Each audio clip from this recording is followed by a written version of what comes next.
అందరికీ నా హృదయపూర్వక రిపబ్లిక్ డే శుభాకాంక్షలు. ఈరోజు మనం జరుపుకుంటున్న రిపబ్లిక్ డే కేవలం ఒక పండుగ కాదు. ఇది మన రాజ్యాంగానికి, మన ప్రజాస్వామ్యానికి, మన దేశ గౌరవానికి ప్రతీక. 1947 ఆగస్టు 15న మనకు స్వాతంత్రం లభించింది. కానీ 1950 జనవరి 26న మన దేశం స్వయంపాలిత గణతంత్ర దేశంగా మారింది.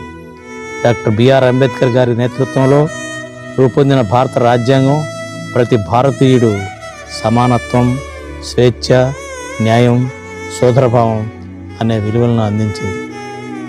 ఈ దేశ స్వేచ్ఛ కోసం మహాత్మా గాంధీ, సుభాష్ చంద్రబోస్, భగత్ సింగ్, రాణి లక్ష్మీబాయి లాంటి అనేక మంది వీరులు తమ ప్రాణాలను అర్పించారు.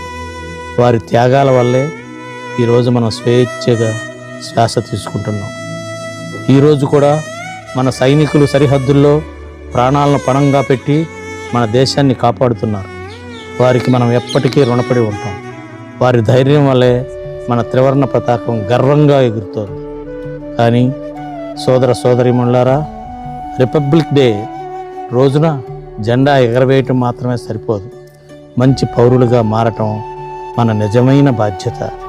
దేశాన్ని ప్రేమించటం అంటే కేవలం మాటలు చెప్పటం కాదు, నియమాలు పాటించటం, చదువులో, పనిలో నిజాయితీ చూపటం, సమాజానికి ఉపయోగపడేలా జీవించటం, దేశ ఐక్యతను కాపాడటం, ఇవన్నీ మన చేతుల్లోనే ఉన్నాయి.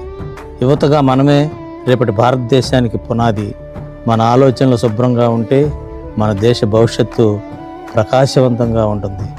చివరగా నేను చెప్పదలుచుకున్నది ఒకటే: మన రాజ్యాంగాన్ని గౌరవిద్దాం, మన దేశాన్ని ప్రేమిద్దాం, మన కర్తవ్యాలను నిజాయితీగా నిర్వర్తిద్దాం. జై హింద్, జై భారత్.